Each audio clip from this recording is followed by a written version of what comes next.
সুধাকণ্ঠ doctor Bhupen হাজরিকার 14তম মৃত্যুবার্ষিকী উপলক্ষে গতকাল শিলচরেও এক ঐতিহাসিক মেলবন্ধনে অংশ নিলেন 10,000-এরও বেশি মানুষ।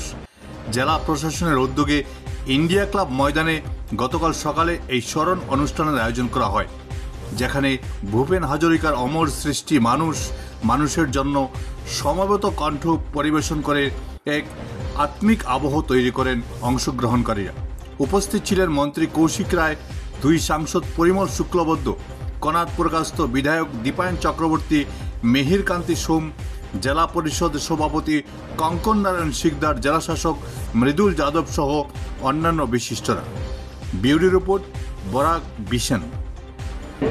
আজকের দিন আমাদের জন্য এক ঐতিহাসিক দিন, কারণ যে ভারতরত্ন ডক্টর ভূপেন হাজারিকাজি আজকে 14তম মৃত্যুবার্ষিকী এবং আসাম সরকার আমরা জানি যে ওনার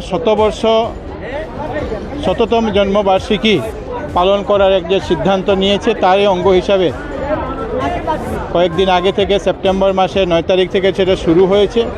13 সেপ্টেম্বর ভারতবর্ষের মাননীয় প্রধানমন্ত্রী নরেন্দ্র মোদীজি এসে এই কার্যক্রমে জন্মশতবার্ষিকী কার্যক্রমে উপস্থিত ছিলেন এবং আজকের দিনে কাছাড়ের আসামের প্রত্যেকটি জেলায় সমজেলায় বিভিন্ন অনুষ্ঠান প্রতিষ্ঠানে হাজারো কণ্ঠে ভূপেন হাজারিকার এই যে গান, আমাদের মানুষের জন্য, জীবনের জন্য এই গান আজকে সবাই সমবেতভাবে এই গানের ব্যবস্থা আসাম সরকারের তরফ থেকে হয়েছে।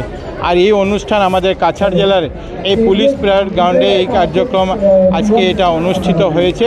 আমরা সবাই এই কার্যক্রম উপস্থিত হয়েছি এবং ভূপেন হাজারিকাজিকে আমরা সবাই আমাদের পক্ষ থেকে, জেলার পক্ষ থেকে, রাজ্যবাসীর পক্ষ থেকে আমরা সবাই ওনাকে প্রতি শ্রদ্ধাঞ্জলি জ্ঞাপন করছি।